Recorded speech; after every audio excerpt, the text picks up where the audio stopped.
sahnya dipersoalkan, kini Presiden ke-7 RI Joko Widodo mendapatkan serangan lagi soal skripsinya. Kali ini Rismon Sianipar, salah seorang yang pernah menyoalkan ijazah Jokowi, kini mengotak-atik skripsi Jokowi di Universitas Gadjah Mada. Dan apa tanggapan Jokowi soal ini? Ya, dilaporkan saja setelah ijazah, nanti dilaporkan, nanti skripsinya dilaporkan. Setelah itu KK-nya dilaporkan, setelah itu KTP-nya dilaporkan, setelah itu SIM-nya dilaporkan, terus nanti sertifikat tanah rumah dilaporkan. Tak layani dengan baik. Ya, skripsinya juga ternyata dipersoalkan. Setelah sebelumnya ini ijazah yang dipersoalkan. Kata Pak Jokowi, semuanya aja dipersoalkan. KTP-nya juga bisa, data-data dirinya juga bisa. Pak Arianto, ini seperti apa?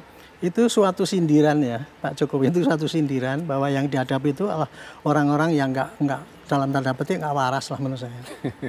Itu lebih tepat itu. Karena apa? Dia tadinya mengatakan ijazah palsu gitu. Nggak bisa membuktikan ya sekarang skripsinya gini. Dengan asumsi bahwa kalau skripsinya nggak benar maka ijazahnya nggak benar. Padahal ada juga banyak, nggak banyak ya. Ada juga orang yang skripsinya nggak selesai, nggak lulus, tapi kemudian dianggap lulus tapi dapat ijazah. Seorang yang nggak pernah ujian skripsi ya, tapi dia oleh dosennya dianggap benar gitu ya, terus dapat ijazah, apakah itu ijazahnya palsu? Jadi dia mau menggiring ya kepada tesisnya skripsinya itu nggak benar, berarti yang sana nggak benar. Sama juga nih Pak Jokowi kan dulu Pak bohong, berarti dia suka bohong gitu. Itu kayak gitu yang digiring oleh mereka itu. Saya betulnya kasihan ya mereka itu.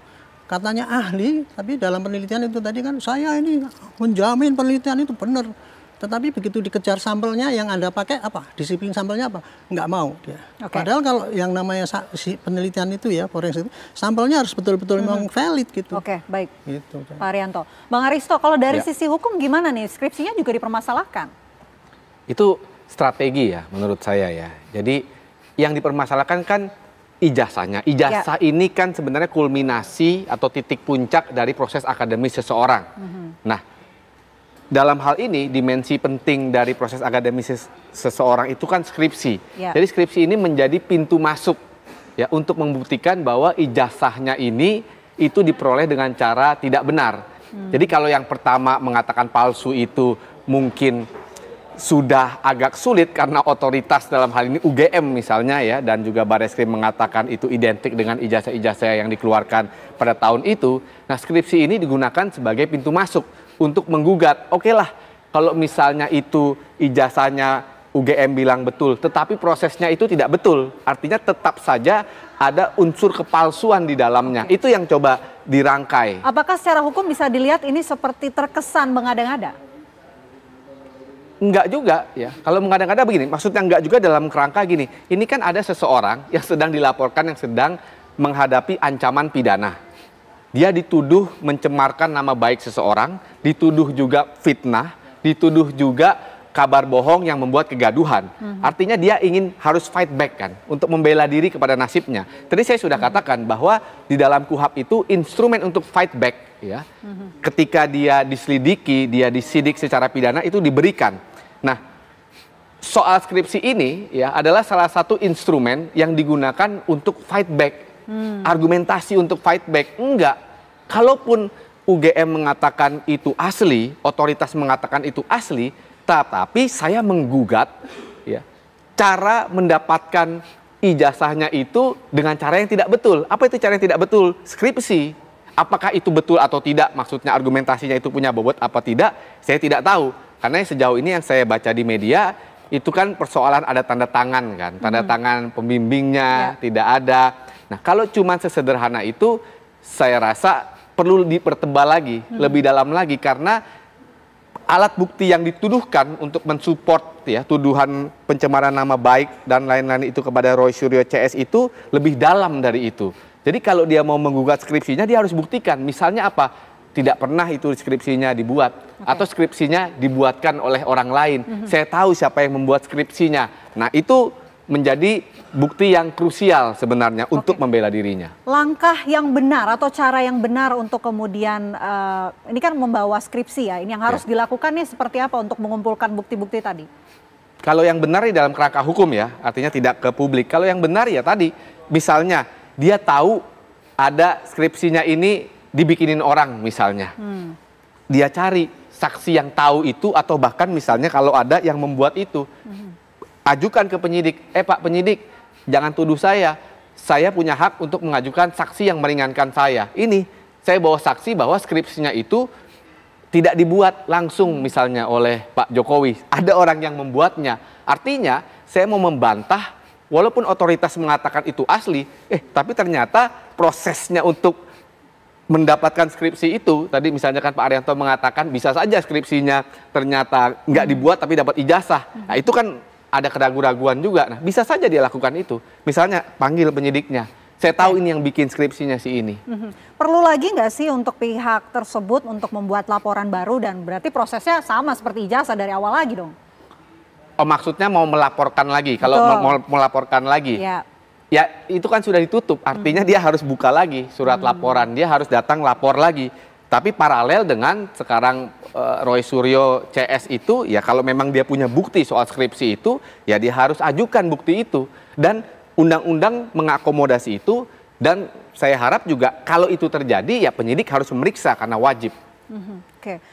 Jadi makin menjelimet ya kalau ijazah sudah sulit untuk dibuktikan, kemudian lari ke skripsi. Takutnya nanti ada lagi yang lain, Pak Arianto. Ini apa yang harus dilakukan Skakmat untuk bisa menyelesaikan kasus ini? Saya sebagai penyidik ya dan mantan penyidik, ini enggak masalah itu. Mereka mau ajukan apa-apa silahkan. Monggo sak terima nanti. Tuduhan apapun misalkan ini mereka tuh kemarin sekongkol, itu contoh-contoh itu adalah orang yang temennya itu ya, itu palsu juga gitu. Oke, ajukan aja. Kewajiban penyidik cuma nampung bukti ya, kita masukkan dalam BAP. Nanti di hakim akan ditanya, ini ada kesesuaian nggak dengan saksian yang lain? Seperti tadi katakan Pak Saripto tadi, katanya gitu. Ini apakah sesuai dengan yang ini? Nggak cukup bukti ini toh. Nah ini semua yang diajukan kemarin itu ya, ada 18 kalau nggak salah itu. Nggak ada kesesuaian dengan yang lain. Contohnya itu tadi cuman skripsi nggak ada ininya. Tapi siapa yang merubah nggak tahu. Gitu. Dibilang bahwa itu mungkin jatuh, nggak mau percaya. Pembanding cuma 3 dibilang, wah itu kan teman-temannya yang ditunjuk itu. Semua palsu dibanding dengan palsu ya identik. Itu kan konyol. Itu justru argumentasi yang kayak gitu itu namanya itu pembohongan itu. Itu masuk juga di dalam kebohongan oleh hakim nanti dinilai kan gitu. Jadi bagi kami ya gitu, mau ngajukan apapun silahkan nggak apa-apa, kita tampung nanti. Sekarang mumpung masih di dalam penyidikan di Metro, sampaikan ke Metro sana nanti kalau dipanggil ya ngomong. Jangan kemarin dipanggil, saya nggak dipanggil namanya, ya ngapain saya ngomong. Itulah ketololan mereka itu menurut saya. Karena kalau yang namanya dipanggil itu ya seorang pelapor itu ya dipanggil untuk klarifikasi, ya harus datang. Ini loh, menguatkan bukti-bukti itu. Tapi mereka kan dengan bangganya, wah saya cuma dituduh ini tanggal 26 nggak ngerti. Nggak mau menunjukkan bukti-bukti yang lain yang menguatkan kebenaran dia gitu. Kira-kira jadi ini simpel loh. Metro sekarang pasti lagi nyari-nyari ya jejak-jejak yang lainnya itu. Kalau untuk pembuktian bahwa itu asli apa enggak, saya kira sudah cukup itu. Tapi melangkahnya berikutnya adalah kepada itu tadi pasal-pasal entah pencemaran, provokasi, fitnah ataupun apa itu ya. Itu pasti nanti akan dicari seiring dengan penyidikan. Penyidikan itu nanti akan memunculkan kasus-kasus yang tidak dimasukkan di dalam laporan yang oleh itu saja bisa jadi memprovokasi. Termasuk kemarin mengancam orang, kata ini perlu dihukum mati. Itu kalau yang bersangkutan itu bikin laporan, tambah lagi itu tersangkanya.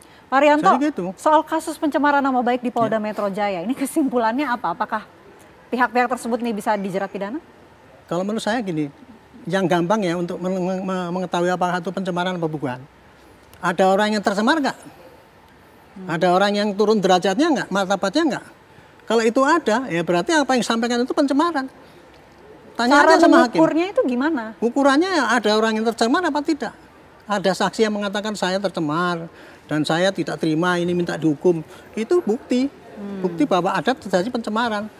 Terserah nanti hakim itu mau menerima itu sebagai pencemaran apa tidak, itu silahkan saja. Sekarang penyidik tinggal nyari-nyari unsur-unsur ya. Unsur-unsur pencemaran itu adalah kalau itu ya mencemarkan, kemudian ada orang tercemar, ada orang kehormatan merasa diinjak-injak dan dia mengadu, itu namanya terjadi pencemaran. Gitu. Contohnya ya gitu. Kalau provokasi, ada orang yang ngocok-ocoki orang gini-gini, ternyata memang ada orang yang berbuat seperti yang diprovokasi itu. Ada, gitu aja kok. Sini masalah ini sebenarnya tidak sulit pembuktiannya. Yang sulit kan kelihatannya kan karena mereka tuh pakai macam-macam ngomong gini, pakai berdalih gitu. Itu sebenarnya bagi saya nggak masalah berdalih, mau silahkan bersilat lidah di sini ya, silahkan aja, nanti hakim yang akan menilai daripada bukti-bukti yang dibawa ke pengadilan. Oke, Bang Aristo, ini kalau kata Pak Arianto ini mengatakan harus ada pihak yang tercemar untuk bisa membuktikan secara cepat. Tapi kenapa prosesnya ini lama sekali? Di dalam perkara ini gampang ya, indikatornya ya. Pencemaran nama baik, fitnah, itu sebenarnya dua hal yang berbeda. Tapi di dalam hal ini, dua-duanya itu terfulfill.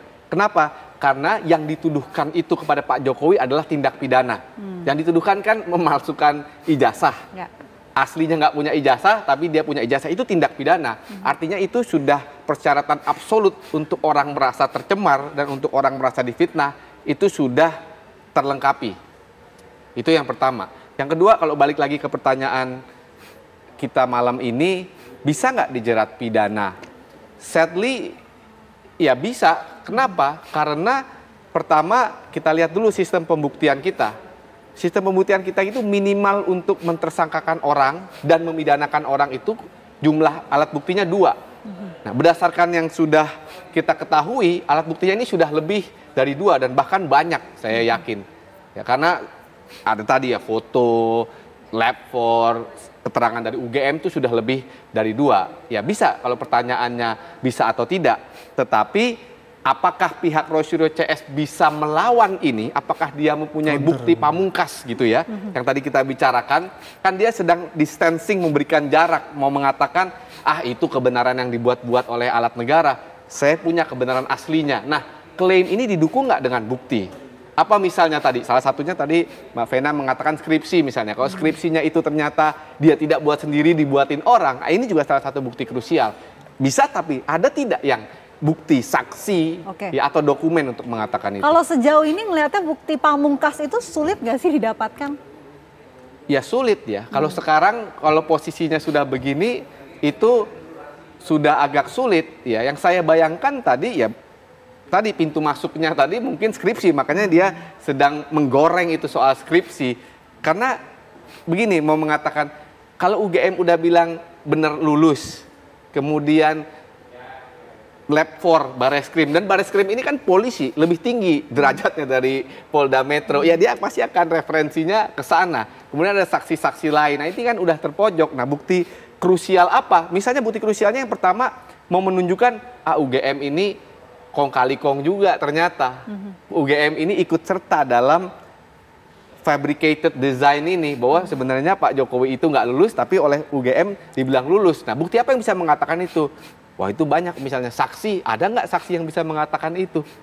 Iya, atau bisa nggak membantah foto-foto misalnya ikut KKN, ada nggak saksi yang bilang, oh ternyata nggak ikut KKN, itu ditempel fotonya editan. Nah, itu seperti itu. Yang kedua skripsi tadi yang saya katakan, dijokiin apa enggak nih skripsinya, gitu kira-kira. Ya.